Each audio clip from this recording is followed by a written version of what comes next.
کمرے میں موجود بڑے سے آئینے کے سامنے کھڑی مشال اپنی تیاری کو آخری بار دیکھ رہی تھی۔ وہ آج بہت خوش تھی کیونکہ آج اس کی احمد سے ملاقات طے تھی۔ اس نے ہلکے نیلے رنگ کا بہت قیمتی جوڑا پہن رکھا تھا جو اس کی خوبصورتی میں مزید اضافہ کر رہا تھا۔ مشال ایک بہت امیر گھرانے کی اکلوتی بیٹی تھی اور اس کی زندگی کسی شہزادی سے کم نہیں تھی۔ اس کے والد وقار صاحب شہر کے مانے ہوئے کاروباری شخص تھے اور انہوں نے اپنی بیٹی کی ہر خواہش پوری کی تھی، مگر ایک ایسی خواہش تھی جس پر وہ مطمئن نہیں تھے، اور وہ خواہش احمد تھی۔ مشال نے اپنا بیگ اٹھایا اور کمرے سے باہر نکلنے لگی تو سامنے ہی لاؤنج میں اس کے والد اخبار پڑھ رہے تھے۔ بیٹی کو تیار دیکھ کر انہوں نے اخبار ایک طرف رکھا اور گہری نظروں سے اسے دیکھنے لگے۔ پھر اسی لڑکے سے ملنے جا رہی ہو؟ وقار صاحب کی آواز میں ناگواری صاف محسوس کی جا سکتی تھی۔ مشال ان کے پاس جا کر بیٹھ گئی اور مسکراتے ہوئے بولی، بابا آپ احمد کے بارے میں ہمیشہ غلط سوچتے ہیں، وہ بہت اچھا لڑکا ہے اور مجھ سے بہت محبت کرتا ہے۔ وقار صاحب نے افسوس سے سر ہلایا۔ بیٹی، محبت اور مطلب میں بہت فرق ہوتا ہے۔ میری تجربے کار آنکھیں دھوکہ نہیں کھا سکتی، وہ لڑکا تمہاری دولت اور تمہارے رتبے سے متاثر ہے، اسے تم سے نہیں بلکہ تمہارے باپ کے بینک بیلنس سے محبت ہے۔ مشال نے ناراضگی سے منہ پھیر لیا۔ آپ بس شک کرتے ہیں، میں جا رہی ہوں، مجھے دیر ہو رہی ہے۔ یہ کہہ کر وہ تیزی سے باہر نکلی۔ وقار صاحب اسے جاتا ہوا دیکھتے رہے۔ ان کے دل میں انجانا سا خوف تھا جو انہیں چین نہیں لینے دے رہا تھا۔ باہر پورچ میں اس کی چمچماتی ہوئی سیاہ رنگ کی بڑی گاڑی کھڑی تھی۔ ڈرائیور نے آگے بڑھ کر دروازہ کھولنا چاہا مگر مشال نے اسے ہاتھ کے اشارے سے منع کر دیا۔ آج میں گاڑی خود چلاؤں گی، تم رہنے دو۔ مشال ڈرائیونگ سیٹ پر بیٹھی اور گاڑی سٹارٹ کر دی۔ اس کے ذہن پر صرف احمد کا خیال سوار تھا۔ وہ سوچ رہی تھی کہ جب احمد اسے دیکھے گا تو کتنا خوش ہوگا۔ اس نے گاڑی کو سڑک پر ڈال دیا اور رفتار بڑھا دی۔ وہ ہواؤں سے باتیں کرنا چاہتی تھی۔ اس کی زندگی میں سب کچھ بہترین تھا، دولت، خوبصورتی اور من پسند جیون ساتھی۔ وہ اپنی ہی دھن میں مگن تھی۔ دوسری جانب شہر کے ایک مہنگے ریسٹورنٹ میں احمد بیٹھا بار بار اپنی گھڑی دیکھ رہا تھا۔ وہ اپنے دوست سے فون پر بات کر رہا تھا۔ ہاں یار، بس وہ آنے ہی والی ہے، تم فکر نہ کرو، اس بار تو میں اس سے مہنگی گاڑی کی فرمائش کرنے والا ہوں، شادی کے تحفے کے طور پر۔ تمہیں پتہ ہے نا وہ میرے لیے پاگل ہے، وہ کبھی انکار نہیں کرے گی۔ احمد کے چہرے پر ایک خود غرضانہ مسکراہٹ تھی جو اس کی نیت کا پتہ دے رہی تھی۔ اسے مشال کے آنے کا انتظار صرف اس لیے تھا کہ وہ آج پھر کوئی قیمتی تحفہ لائے گی۔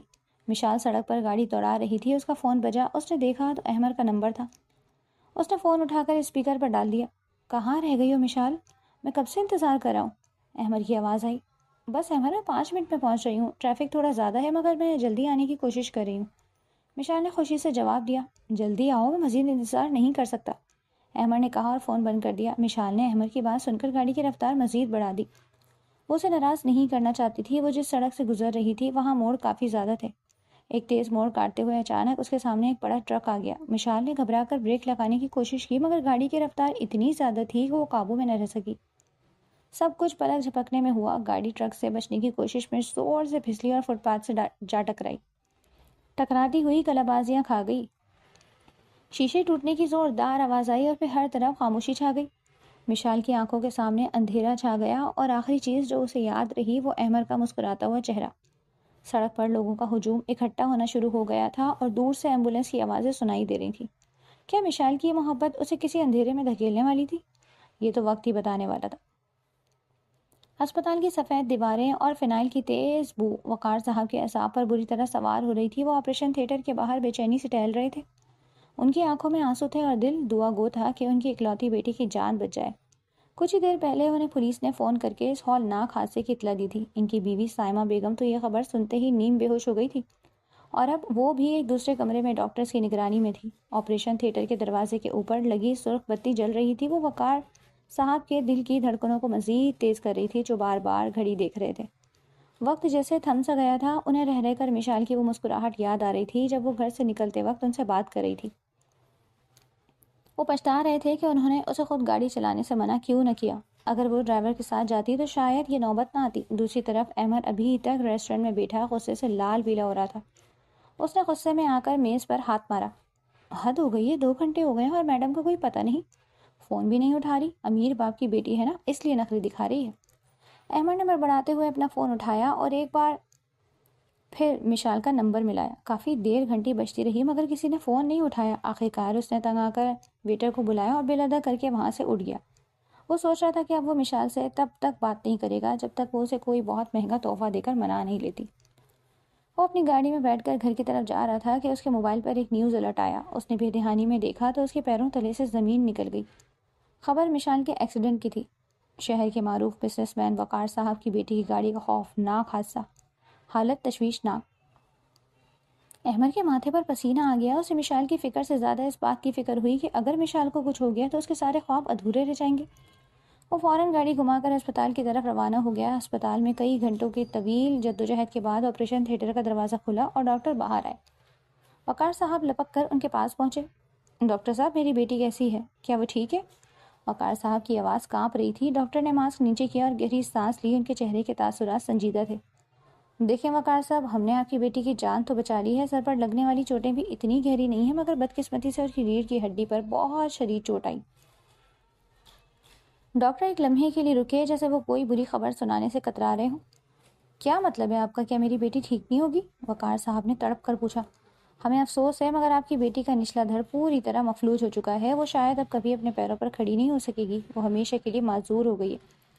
یہ الفاظ وقار صاحب پر کسی بم کی طرح گرے۔ وہ لڑکھڑا کر وہیں کرسی پر بیٹھ گئے۔ ان کی ہنستی کھیلتی بھاگتی دوڑتی بیٹی اب کبھی چل نہیں سکے گی۔ یہ خیال ہی روح کانپ دینے والا تھا۔ اسی وقت احمد وہاں پہنچا۔ وہ ہانپ رہا تھا۔ اس نے وقار صاحب کو روتے ہوئے دیکھا تو سمجھ گیا کہ کچھ بہت برا ہوا ہے۔ انکل، مشال کیسی ہے؟ احمد نے قریب جا کر پوچھا۔ وقار صاحب نے خالی نظروں سے اسے دیکھا اور صرف اتنا کہا، وہ اب کبھی چل نہیں سکے گی احمد، میری بیٹی معذور ہو گئی ہے۔ احمد کے چہرے کا رنگ فاق ہو گیا۔ اس کے ذہن میں فوراً ہی خیال آیا کہ ایک معذور لڑکی اس کے معیار اور اس کی رنگین دنیا میں کیسے فٹ ہو سکتی ہے۔ ہمدردی کے بجائے اس کے چہرے پر پریشانی اور بیزاری کے تاثرات ابھرے۔ وہ ابھی کچھ سوچ ہی رہا تھا کہ ایک نرس باہر آئی۔ مریضہ کو ہوش آ گیا ہے، وہ بار بار کسی احمد کو پکار رہی ہیں۔ وقار صاحب نے امید بھری نظروں سے احمد کو دیکھا۔ کیا احمد اس مشکل وقت میں مشال کا سہارا بنے گا یا اس کی محبت صرف مطلب کی تھی؟ ہسپتال کے کمرے میں موجود آلات سے نکلنے والی مدھم آواز کے درمیان مشال نے دھیرے سے اپنی آنکھیں کھولی۔ اس کے سارے جسم میں شدید درد ہو رہا تھا، مگر اسے دیکھ کر سب سے پہلے جو چہرہ نظر آیا وہ احمد کا تھا۔ احمد قریب ہی کھڑا تھا اور وقار صاحب بھی وہیں موجود تھے۔ احمد کو دیکھ کر مشال کے کمزور چہرے پر ایک پھیکی سی مسکراہٹ آ گئی۔ اسے یقین تھا کہ اس کا سچا پیار اب اسے سنبھال لے گا۔ اس نے بڑی مشکل سے اپنے ہونٹ ہلائے۔ احمد، تم یہاں ہو؟ اس کی آواز بے حد کمزور تھی۔ احمد نے رسمی طور پر مشال کا ہاتھ تھاما۔ ہاں مشال، میں یہی ہوں۔ مشال کی آنکھوں میں امید چمک اٹھی۔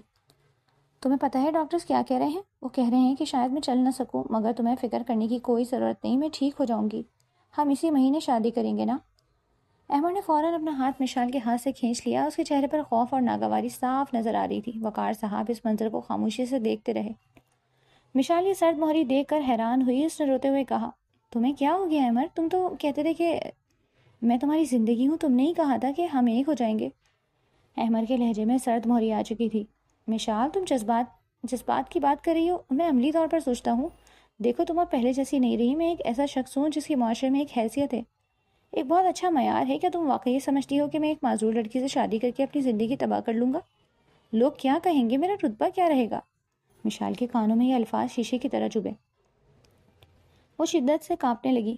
تمہیں میری خوبصورتی سے پیار تھا؟ تم نے تو کہا تھا کہ میری روح سے پیار ہے۔ ڈاکٹرز کہہ رہے ہیں آپریشن کے تھوڑے امکانات ہیں، میں ٹھیک ہو جاؤں گی۔ احمد نے بے دردی سے کندھے اچکائے۔ امکانات ہی تو ہیں، گارنٹی تو نہیں۔ اگر تم ٹھیک نہ ہوئی تو میں اپنی پوری زندگی کسی کو سہارا نہیں دے سکتا۔ مجھے تمہاری ظاہری جسمانی کشش اور تمہاری دولت سے محبت تھی۔ اب جب تم ہی سلامت نہیں ہو تو میں یہ ذمہ داری کیوں اٹھاؤں؟ میں تم سے شادی نہیں کر سکتا، یہ بات ختم ہو گئی۔ اس کی یہ سنگ دل بات سن کر مشال کا سارا وجود لرز کر رہ گیا۔ وقار صاحب آگے بڑھے اور غصے سے احمد کا بازو پکڑ لیا۔ تمہاری یہ ہمت میری بیٹی کو اس حالت میں چھوڑ رہے ہو؟ تم نے ساری محبت کا ڈھونگ کیا۔ احمد نے وقار صاحب کا ہاتھ جھٹک دیا۔ میں نے کبھی ڈھونگ نہیں کیا، میں نے بس وہ حاصل کرنا چاہا جو سب چاہتے ہیں۔ اب میرا فیصلہ اٹل ہے، میں اب یہاں مزید نہیں رک سکتا۔ یہ کہہ کر احمد کمرے سے نکل گیا جیسے وہاں کچھ ہوا ہی نہ ہو۔ وہ پلٹ کر مشال کو دیکھنے کی زحمت بھی نہیں کر سکا۔ مشال بستر پر ہے، بے جان پڑی۔ اس کی آنکھوں سے آنسوؤں کا سیلاب جاری تھا۔ آج اسے پہلی بار اپنے والد کی باتوں پر یقین آیا۔ اسے احساس ہوا کہ جس شخص کو وہ دل و جان سے چاہتی تھی وہ محض اس کی خوبصورتی اور اس کے ظاہری بدن پر مرتا تھا۔ اس کا پیار تو صرف مفاد پرستی کا ایک پردہ تھا۔ اس مشکل گھڑی میں جب اسے ایک ساتھی کی ضرورت تھی، اس شخص نے اسے چھوڑ کر جانے کا فیصلہ کر لیا۔ اس دکھ اور شرمندگی نے اس کے باقی ماندہ حوصلے کو بھی توڑ کر رکھ دیا۔ اس کی ہچکیاں بن گئیں اور وہ زور زور سے رونے لگی۔ وقار صاحب اسے اپنی باہوں میں سمیٹنے کی کوشش کرتے رہے، مگر وہ پتھر ہو چکی تھی۔ احمد کی یہ بے وفائی مشال کی زندگی کا سب سے بڑا صدمہ بن گئی۔ احمر کے جانے کے بعد مشال کی جسمانی چوٹیں بڑھنے لگی تھی، مگر اس کا دل ایسا ٹوٹا تھا کہ اسے کوئی سہارا نہیں مل رہا تھا۔ وہ مزید کئی دن اسپتال میں رہی، مگر وہ مکمل خاموشی اختیار کر چکی تھی۔ اس نے بات کرنا، کھانا پینا اور یہاں تک کہ اپنی حالت کے بارے میں پوچھنا بھی چھوڑ دیا تھا۔ وہ کمرے کی چھت کو گھورتی رہتی اور اس کی آنکھوں میں احمر کی بے وفائی کا زہر بھر چکا تھا۔ وہ شدید مایوسی کا شکار تھی۔ اس کے والد وقار صاحب نے ہر طرح کی کوشش کی کہ وہ کسی طرح اپنی بیٹی کو اس غم سے نکال سکے، مگر ان کی تمام کوششیں ناکام ہو گئی۔ بابا مجھے چھوڑ دیں، میں اب مزید جینا نہیں چاہتی، وہ ایک دن روتے ہوئے بولی۔ جس کے لیے میں سب کچھ کرنے کو تیار تھی، اس نے میری اس حالت سے مجھے ٹھکرا دیا۔ اب چلنے کے قابل ہو بھی گئی تو کیا فائدہ، کون مجھے محبت کرے گا؟ وقار صاحب کو اس کی حالت دیکھ کر اپنی بے بسی پر رونا آ رہا تھا۔ انہیں احساس ہوا کہ مشال کی جان کو جسمانی بیماری سے زیادہ ذہنی اذیت سے خطرہ ہے۔ انہوں نے ڈاکٹروں سے مشورہ کیا اور ایک بہت بڑا فیصلہ کیا۔ وقار صاحب نے ایک شام مشال کے پاس بیٹھ کر کہا، بیٹی میں تمہیں یہاں مزید نہیں رکھوں گا۔ میں نے یورپ کے ایک بہت بڑے مرکز میں تمہارے علاج کا انتظام کیا ہے۔ وہاں کے ماہر ڈاکٹرز اور جدید سہولیات تمہیں پھر سے اپنے پیروں پر کھڑا کر دیں گی۔ مشال نے بے رخی سے جواب دیا، کیا ضرورت ہے بابا؟ جب چلنے کے بعد بھی سب نے چھوڑ ہی جانا ہے تو کیا فرق پڑتا ہے؟ نہیں بیٹا، یہ تمہاری بیماری کا علاج نہیں، تمہارے دل کا زخم کا علاج ہے، وقار صاحب نے جذباتی لہجے میں کہا۔ تمہیں یہ جاننا ہے کہ محبت صرف جسمانی خوبصورتی تک محدود نہیں ہوتی، اور میں تمہیں اس ملک میں لے جاؤں گا جہاں کوئی احمر نہیں ہوگا اور تم سکون سے اپنا علاج کروا سکو گی۔ وقار صاحب کے خلوص اور عزم کو دیکھ کر مشال زیادہ دیر تک انکار نہ کر سکی۔ اس نے اپنے والد کی خاطر حامی بھر لی۔ طویل سفر کے بعد مشال اور وقار صاحب غیر ملک کے ایک بڑے اسپتال پہنچے۔ ہسپتال بہت وسیع تھا اور وہاں ہر طرح کی جدید سہولتیں موجود تھیں۔ مشال کو ایک پرسکون کمرے میں منتقل کیا گیا۔ اس نئے ماحول میں بھی وہ بالکل اکیلی اور گمسم رہتی تھی۔ وہاں کے عملے میں ایک نوجوان پاکستانی ڈاکٹر بھی تھا جس کا نام شمیر تھا۔ شمیر بہت کم عمر تھا، مگر کام کا بہت ماہر اور مریضوں کے ساتھ بہت زیادہ ہمدردی رکھنے والا۔ وہ فزیو تھراپی کے شعبے میں کام کرتا تھا اور اس کا رویہ سب کے ساتھ شفقت بھرا ہوتا تھا۔ ایک دن وہ اپنے کام سے فارغ ہو کر گزر رہا تھا کہ اس نے مشال کے کمرے سے باہر لگی فائل دیکھی۔ فائل پر اردو میں نام لکھا ہوا دیکھ کر وہ رک گیا۔ وہ کمرے کے اندر جھانکا تو مشال کو مایوسی کے عالم میں بے حرکت لیٹے ہوئے دیکھا۔ اس کا چہرہ اگرچہ خوبصورت تھا، مگر اس پر ایسی گہری اداسی تھی جو شمیر نے پہلے کبھی نہیں دیکھی۔ وہ ایک لمحے کو وہیں کھڑا رہا۔ اس کی آنکھوں میں ایک سوال تھا کہ اتنی خوبصورت لڑکی اتنی زیادہ کیوں دکھی ہے؟ مشال کا درد شمیر کے دل کو چھو گیا۔ اس نے سوچا کہ اس بے بسی میں اس کی مدد کرنی چاہیے۔ اسے کسی ایسے سہارے کی ضرورت ہے جو اس کی زبان میں بات کرے۔ شمیر وہاں سے چلا گیا، مگر اس کا دل وہیں مشال کے پاس رہ گیا۔ وہ اب اگلے دن کا بے تابی سے انتظار کر رہا تھا تاکہ وہ کسی بہانے مشال سے بات کر سکے۔ کیا شمیر اپنی ہمدردی اور خلوص سے مشال کے دل کا ٹوٹا ہوا اعتماد واپس لا سکے گا؟ اگلے دن ڈاکٹر شمیر صبح سویرے ہی مشال کے کمرے کے باہر آ کر کھڑا ہو گیا۔ وہ کسی طرح ہمت نہیں کر پا رہا تھا کہ اندر جا کر مشال سے بات کرے۔ وہ سوچ رہا تھا کہ کون سی ایسی بات کرے گا جو اس لڑکی کے چہرے پر تھوڑی سی مسکراہٹ لے آئے۔ آخرکار اس نے ہمت کی اور ایک فائل ہاتھ میں لے کر اندر داخل ہوا۔ مشال معمول کے مطابق چھت کو گھور رہی تھی۔ شامر کو دیکھ کر اس کے چہرے پر کوئی تاثر نہیں آیا۔ السلام علیکم، میرا نام شامر ہے، شامر نے اپنا تعارف کرایا۔ میں یہاں آپ کی فزیو تھراپی اور علاج کے سلسلے میں بات کرنے آیا ہوں۔ مشال نے بغیر کسی دلچسپی کے صرف اتنا کہا۔ مجھے کسی فزیو تھراپی کی ضرورت نہیں۔ ایسا کیوں کہہ رہی ہیں؟ شامر کرسی کھینچ کر اس کے قریب بیٹھ گیا۔ زندگی نے اگر ایک دروازہ بند کیا ہے تو یقیناً وہ کئی کھڑکیاں کھولنے کی تیاری میں ہوگا۔ مشال نے غصے سے شامر کو دیکھا۔ یہ جذباتی باتیں کسی اور کو جا کر سنائیں، میں نہیں چل سکتی، میرے تمام خواب ٹوٹ گئے ہیں، آپ میرا مزید وقت ضائع نہ کریں۔ شامر نے مسکراتے ہوئے کہا، میں وقت ضائع نہیں کر رہا، میں آپ کو جینے کا ایک مقصد دینے کی کوشش کر رہا ہوں۔ جب تک ہمت باقی ہے علاج کیسے بند ہو سکتا ہے؟ اس کے لہجے میں ایسی سچائی تھی کہ مشال ایک لمحے کو خاموش ہو گئی۔ شامر نے اس دن مزید کوئی بات نہیں کی اور بس اس کا مختصر چیک اپ کر کے واپس چلا گیا۔ لیکن اگلے دن وہ پھر آ گیا۔ اس بار اس کے ہاتھ میں خوبصورت اور تازہ پھولوں کا گلدستہ تھا جو اس نے مشال کی میز پر رکھ دیا۔ یہ اس لیے نہیں ہے کہ آپ ٹھیک ہو جائیں گی، بلکہ اس لیے ہیں کہ آپ اس وقت بھی اتنی ہی خوبصورت ہیں جتنی آپ کے خیال میں پہلے تھی، شامر نے کہا۔ مشال نے پھولوں کو دیکھا اور نظریں پھیر لی، مگر شامر اپنی بات جاری رکھتا۔ وہ روزانہ آتا، کبھی وہ کوئی کتاب لے کر آ جاتا، کبھی پاکستان سے متعلق کوئی دلچسپ واقعہ سناتا اور کبھی اسے کوئی لطیفہ سنانے کی کوشش کرتا۔ وہ ہر بار اسے ذہنی طور پر مضبوط بنانے کی کوشش کرتا اور کبھی بھی اس کی بیماری یا اس کی سابقہ زندگی کے بارے میں نہیں پوچھتا۔ وہ اس کے مالی رتبے یا خوبصورتی کا ذکر کیے بغیر صرف اس کے حوصلے کی بات کرتا تھا۔ آہستہ آہستہ شامر کی یہ پرخلوص پرواہ مشال کے دل کی سختی کو نرم کرنے لگی۔ احمد کے بعد وہ ہر مرد کو لالچی اور خود غرض سمجھنے لگی تھی۔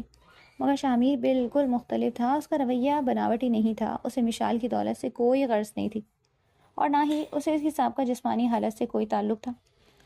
وہ صرف اس کے اندر کی اداس لڑکی سے بات کرتا تھا، اس کے اندر کے حوصلے کو جگاتا تھا. اسے احساس ہوا کہ شامیر کی محبت یا ہمدردی کسی شرط پر مبنی نہیں تھی.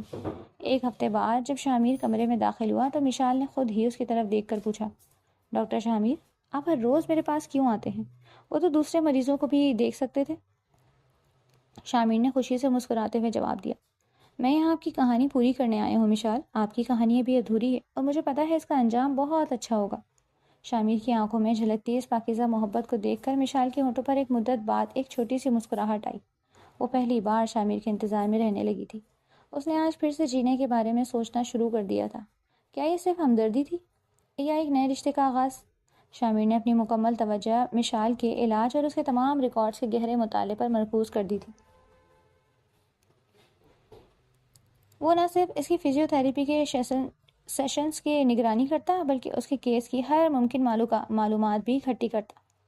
ایک دن وہ مشال کے کمرے میں آیا تو اس کے چہرے پر سکون اور ایک ہلکی سی امید تھی.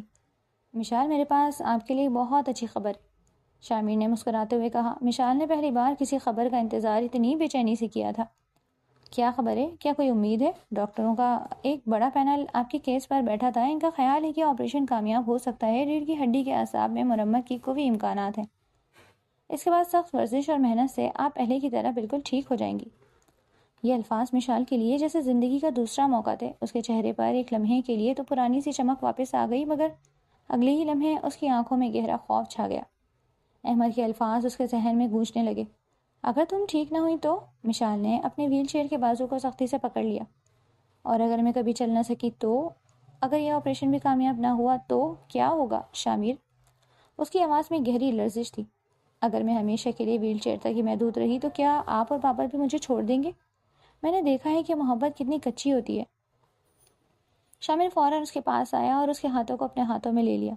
یہ کیسی بات کر رہی ہیں آپ؟ میں نے آپ کے ساتھ کبھی کوئی ایسا وعدہ کیا ہی نہیں جو آپ کی خوبصورتی پر مبنی ہو.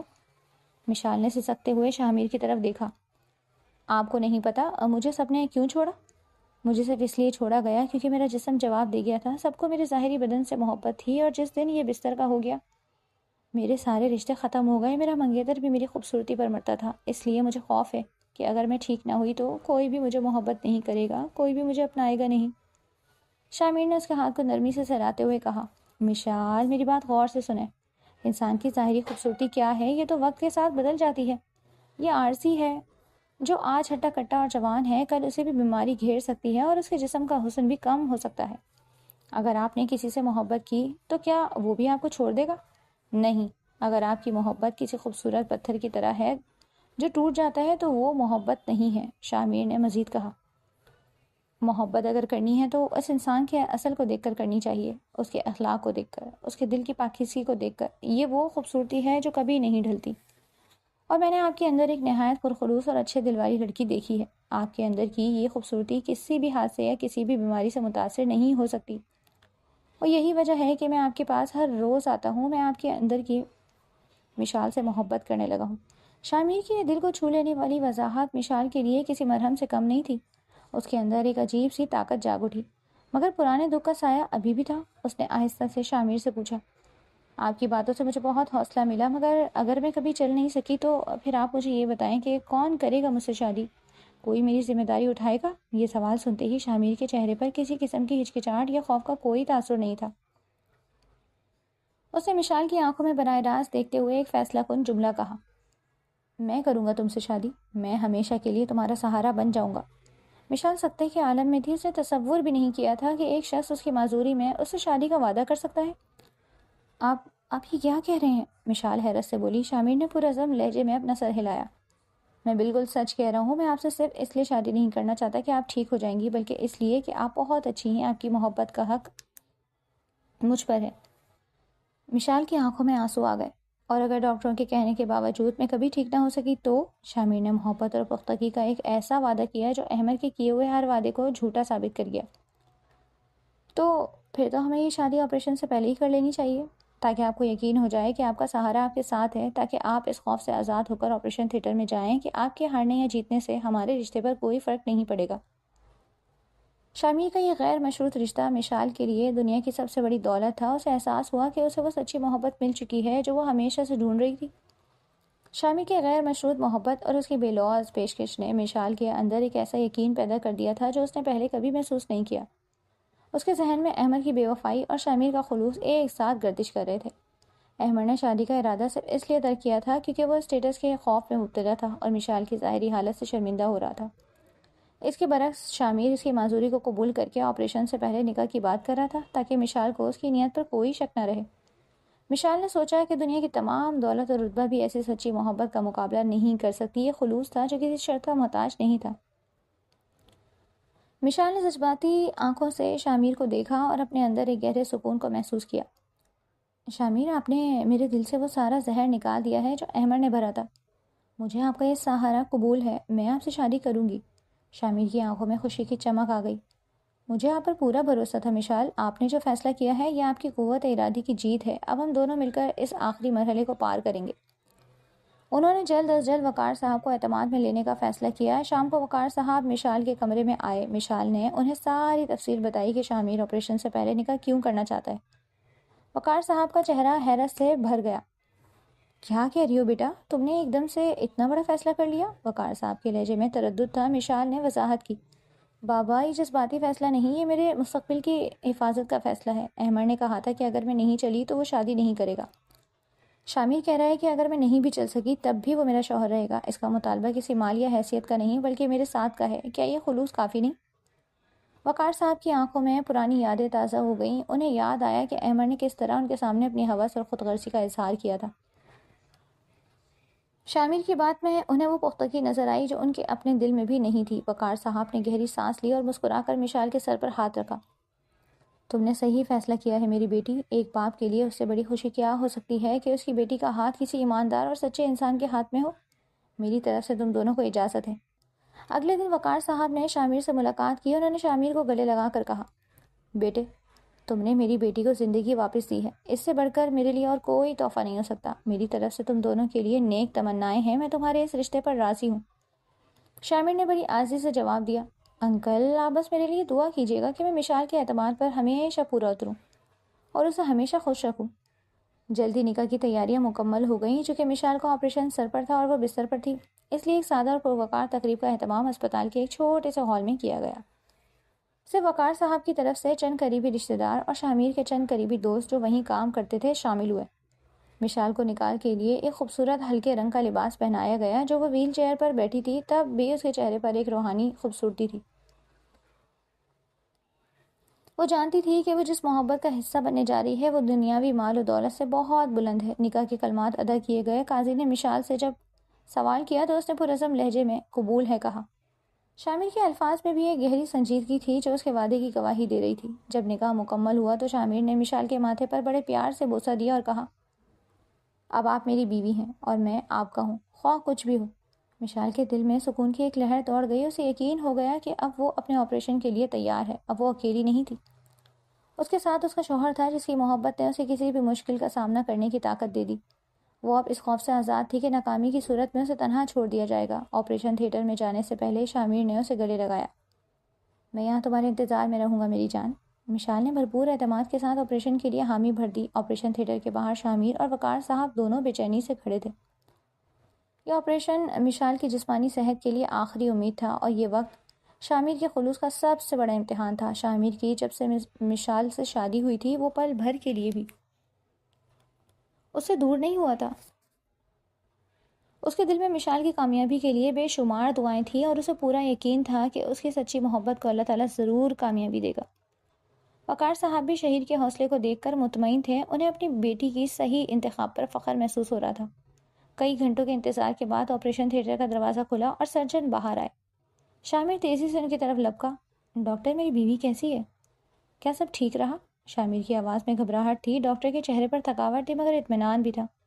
الحمدللہ آپریشن کامیاب رہا، ریڑھ کی ہڈی کے اعصاب کی مرمت کر دی گئی ہے۔ اب یہ مشال کی قوت ارادی پر ہے کہ وہ کتنی جلدی اپنے آپ کو سنبھالتی ہیں۔ اصل کام اب فزیو تھراپی اور ورزش کا ہوگا۔ یہ سن کر شامیر نے گہرے سکون کا سانس لیا۔ اس نے فوراً سجدہ شکر ادا کیا اور وقار صاحب کو گلے لگا لیا۔ اگلے دن جب مشال کو ہوش آیا تو اس نے دیکھا کہ شامیر اس کے بستر کے پاس بیٹھا مسکرا رہا ہے۔ اس کے چہرے پر سکون تھا۔ آپریشن کیسا رہا؟ مشال نے پوچھنا چاہا مگر اس کی آواز نہیں نکل سکی۔ شامیر نے محبت سے اس کا ماتھا چوما۔ کامیاب، بالکل کامیاب رہا، اب تمہاری باری ہے، ہم دونوں مل کر اس آخری مرحلے کو بھی پار کریں گے۔ مشال نے اعتماد سے سر ہلایا۔ اس کے دل میں شامیر کے لیے محبت کی آگ اور تیز ہو گئی۔ اس نے سوچا کہ احمد نے اسے بیمار سمجھ کر ٹھکرا دیا تھا، مگر شامیر نے اسے بیماری میں بھی اسے اپنا لیا تھا۔ کچھ دن بعد فزیو تھراپی کا سلسلہ شروع ہو گیا۔ یہ سب سے زیادہ تکلیف دہ مرحلہ تھا۔ ڈاکٹر نے مشال کو حکم دیا کہ وہ اپنے مفلوج نچلے دھڑ کو حرکت دینے کی کوشش کرے۔ ہر کوشش شدید درد کا باعث بنی تھی۔ پہلے دن کی سخت کوشش کے بعد مشال روتے ہوئے شامیر سے بولی، میں نہیں کر سکتی، یہ بہت تکلیف دہ ہے، میرا جسم ساتھ نہیں دے رہا۔ شامیر نے نرمی سے اس کے آنسو پوچھے، تمہارا جسم تھکا ہوا ہے مگر تمہاری روح کو نہیں تھکنا۔ یاد ہے جب احمد نے کہا تھا کہ تم ٹھیک نہیں ہو سکتی؟ یاد رکھو، ہر بار جب تم اپنے پیروں کو حرکت دینے کی کوشش کرو گی تم احمد کے غرور کو توڑو گی۔ شامیر نے اسے پٹھوں کو کھینچنے کی مزید کوشش کرنے کو کہا۔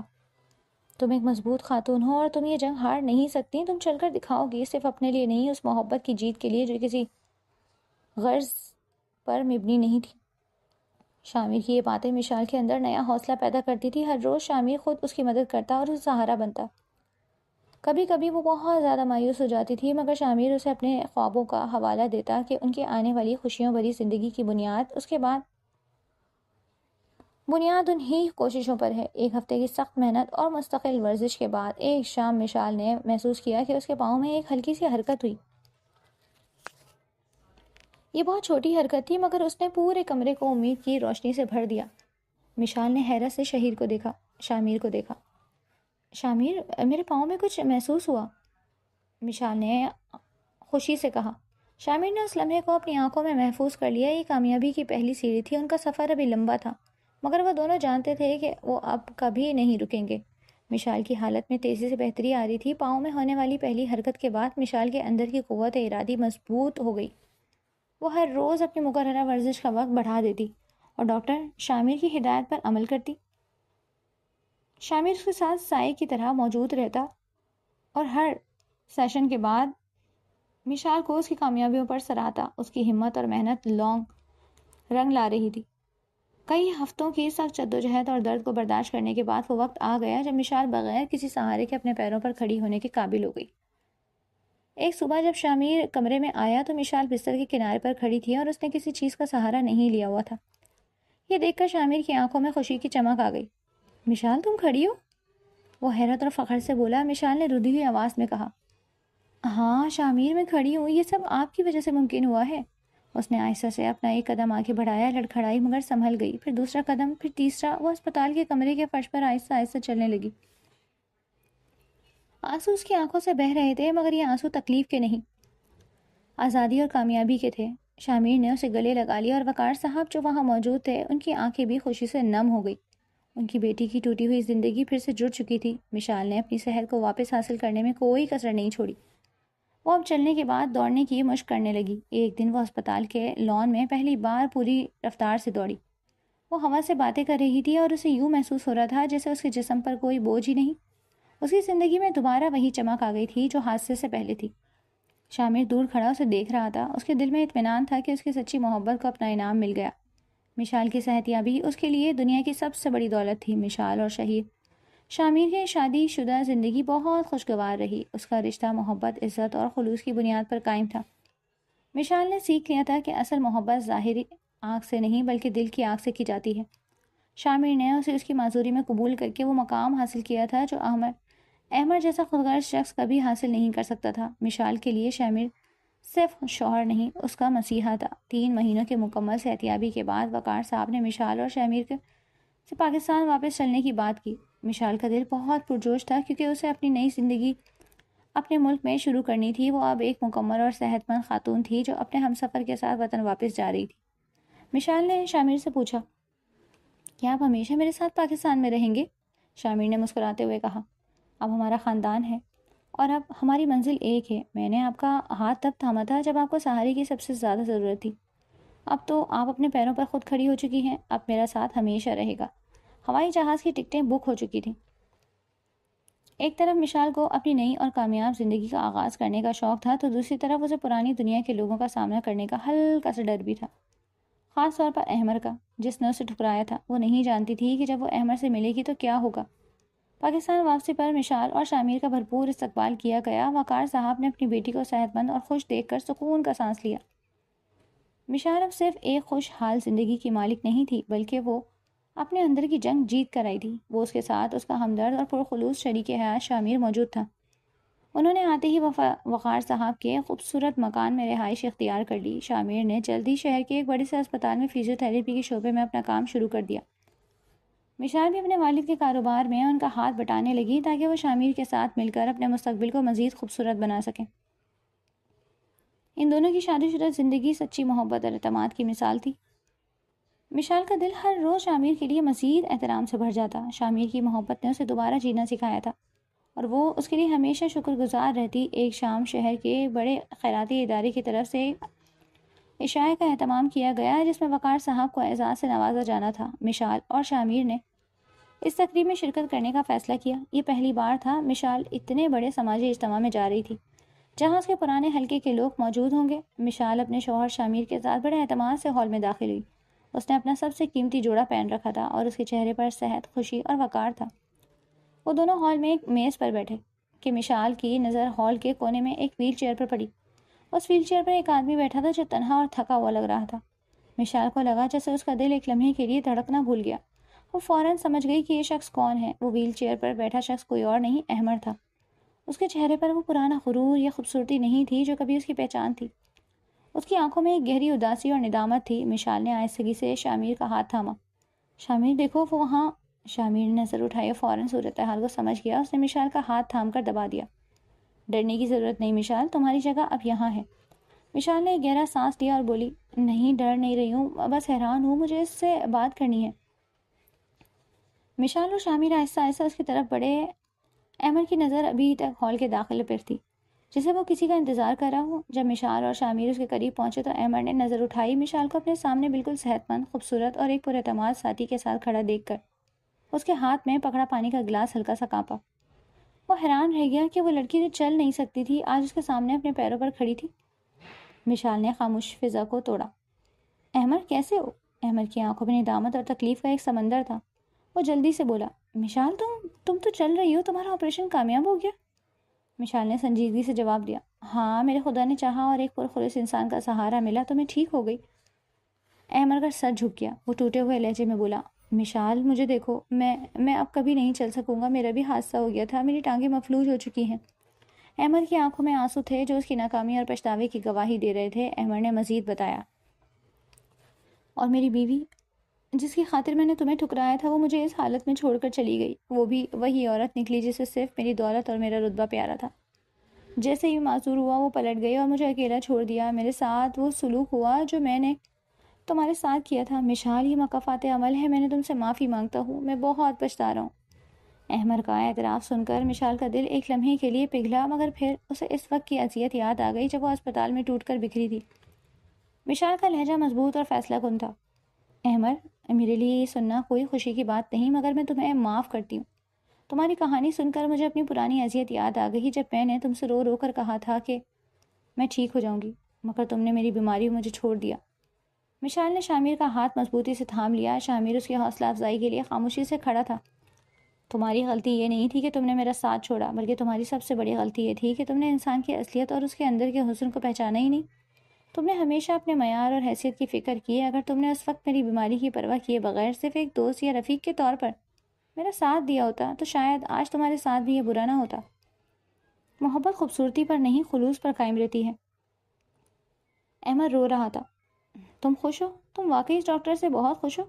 مشال نے پیار بھری نگاہوں سے شامیر کو دیکھا اور کہا، میں بہت خوش ہوں، اس لیے خوش نہیں کہ میں چل رہی ہوں، بلکہ اس لیے خوش ہوں کہ میرے پاس ایک ایسا شوہر ہے جس نے میری معذوری میں مجھے اپنایا اور میرے ٹوٹے ہوئے دل کو جوڑا۔ اس نے مجھے سکھایا ہے کہ انسان کی اصل خوبصورتی اس کا دل ہوتا ہے۔ تمہاری طرح کا شخص صرف ایک خوبصورت جسم کا پجاری ہوتا ہے، جبکہ شامیر میرے کردار کا پجاری ہے۔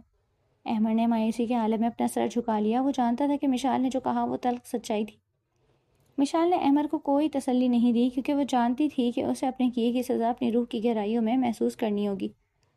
مشال اور شامیر وہاں سے واپس مڑے۔ ہال کی روشنیاں ان کے ارد گرد بکھری ہوئی تھیں۔ مشال کا دل بالکل پرسکون تھا۔ شامیر نے اسے بازو میں تھام لیا۔ تم نے بہت ہمت سے کام لیا مشال، تم نے اس شخص کو معاف کر کے خود کو مزید پاک کر لیا۔ مشال نے اپنے شوہر کے سینے پر سر رکھا۔ اب میری زندگی میں کوئی شکایت باقی نہیں رہی۔ آپ نے مجھے صرف چلنا نہیں سکھایا، آپ نے مجھے سچا پیار سکھایا۔ میرا دل گواہی دیتا ہے کہ ہماری محبت ہمیشہ یوں ہی مضبوط رہے گی۔